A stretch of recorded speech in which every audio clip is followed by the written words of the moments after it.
Halo adik-adik, kembali lagi bersama Kak Intan. Nah, pada kesempatan kali ini kita akan belajar matematika dengan materi bangun datar, kesebangunan, dan kongruensi segitiga. Nah, agar kalian memahami materi yang disampaikan, jangan lupa untuk menyimak video ini hingga akhir ya. Oke, langsung saja kita mulai belajar. Yang pertama, kita akan belajar mengenai bangun datar. Nah, bangun datar ini ada banyak jenisnya dan sering kita jumpai pada kehidupan sehari-hari.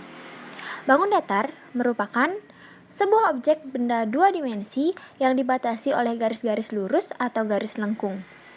Bangun datar ini berarti hanya memiliki ukuran panjang dan lebar karena merupakan bangun dua dimensi. Maka dari itu, bangun datar hanya memiliki luas dan keliling. Selanjutnya kita akan belajar mengenai jenis-jenis bangun datar. Oke, yang pertama ada persegi. Sebagian besar dari kalian pasti sudah mengetahui bagaimana bentuk dari bangun datar persegi ini. Persegi adalah bangun datar yang terdiri dari 4 sisi yang sama panjang dan memiliki 4 titik sudut dengan jumlah 90 derajat. Nah, adapun rumus-rumus untuk mencari luas persegi yaitu sisi dikali sisi, kemudian rumus untuk mencari keliling persegi yaitu 4 dikali sisi. Selanjutnya ada persegi panjang. Nah, persegi panjang ini hampir sama dengan persegi, namun hanya ada beberapa perbedaan pada dua sisi sejajar yang berhadapan dan sama panjang. Kemudian, rumus luas pada persegi panjang yaitu panjang dikali lebar, dan rumus keliling pada persegi panjang yaitu 2 dikali panjang ditambah lebar. Selanjutnya adalah jajar genjang. Jajar genjang adalah segi empat yang sisi-sisinya sepasang sejajar atau segi empat yang memiliki dua pasang sisi yang sejajar. Adapun rumus luas dalam jajar genjang yaitu alas dikali tinggi, dan rumus keliling yaitu 2 dikali alas ditambah 2 dikali tinggi. Kemudian ada belah ketupat. Belah ketupat adalah segi empat yang dua sisi-sisinya sama panjang. Adapun rumus luas belah ketupat yaitu 1/2 dikali diagonal 1 dikali diagonal 2, dan rumus keliling belah ketupat yaitu jumlah panjang sisi lebar belah ketupat.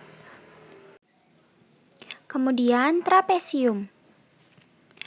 Trapesium adalah segi empat yang dua sisinya sejajar dan dua sisi lainnya tidak sejajar. Adapun rumus luas dalam trapesium yaitu jumlah rusuk sejajar dikali 1/2 dikali tinggi, kemudian keliling trapesium yaitu jumlah keempat rusuk. Berikutnya adalah layang-layang. Layang-layang adalah segi empat yang dua sisinya yang berdekatan sama panjang, sedangkan kedua sisi yang lain juga sama panjang. Rumus luas layang-layang yaitu 1/2 dikali diagonal 1 dikali diagonal 2, dan rumus keliling layang-layang yaitu jumlah semua sisi layang-layang. Lalu ada segitiga.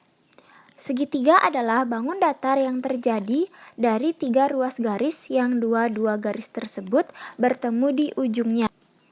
Adapun rumus luas segitiga yaitu 1/2 dikali alas dikali tinggi, dan rumus keliling segitiga yaitu jumlah panjang sisi segitiga. Bangun datar terakhir yaitu lingkaran. Lingkaran adalah bangun datar yang sisinya selalu berjarak sama dengan titik pusatnya. Adapun rumus luas dalam lingkaran yaitu pi dikali R2, kemudian rumus keliling yaitu pi dikali D.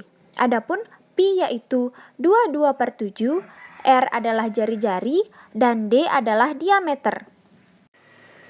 Nah, adik-adik, adapun beberapa benda yang berbentuk bangun datar yang sering kita jumpai dalam kehidupan sehari-hari, yaitu ada uang kertas dan laptop yang berbentuk persegi panjang, kemudian ada penggaris segitiga, sepotong pizza, dan rambu-rambu lalu lintas yang berbentuk segitiga, kemudian ada jam dinding dan jendela yang berbentuk persegi, dan bola yang berbentuk lingkaran. Adik-adik, setelah kita belajar mengenai bangun datar, sekarang kita lanjut belajar mengenai kesebangunan.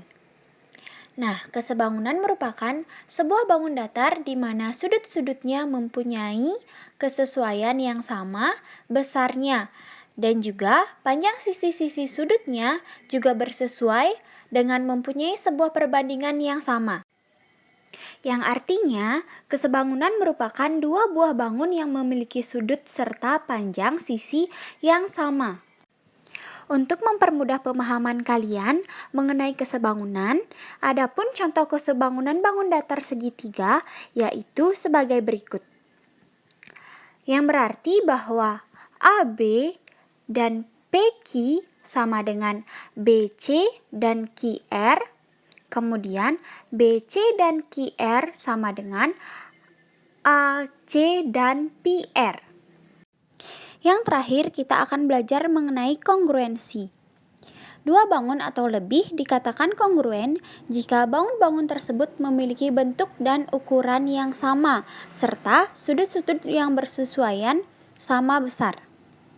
Kongruen adalah keadaan dua bangun datar yang sama dan sebangun. Semua bangun datar yang sebangun belum tentu kongruen, tetapi semua bangun datar yang kongruen sudah pasti sebangun. Kongruen lebih difokuskan pada bangun segitiga. Untuk menunjukkan apakah dua segitiga kongruen atau tidak, cukup ukur setiap sisi dan sudut pada segitiga. Kemudian, bandingkan sisi-sisi dan sudut-sudut yang bersesuaian. Nah, berikut merupakan syarat kekongruenan dua segitiga. Syarat kongruen segitiga yang pertama yaitu sisi-sisi yang bersesuaian sama panjang. Kemudian yang kedua, dua sisi yang bersesuaian sama panjang dan satu sudut diapit oleh kedua sisi tersebut sama besar. Dan yang terakhir yaitu dua sudut yang bersesuaian sama besar dan satu sisi yang bersesuaian sama panjang. Adik-adik, sampai di sini pembelajaran kita pada kesempatan kali ini. Semoga kalian dapat memahami materi yang telah disampaikan. Mohon maaf jika ada kesalahan dalam penyampaian materi. Sampai jumpa lagi.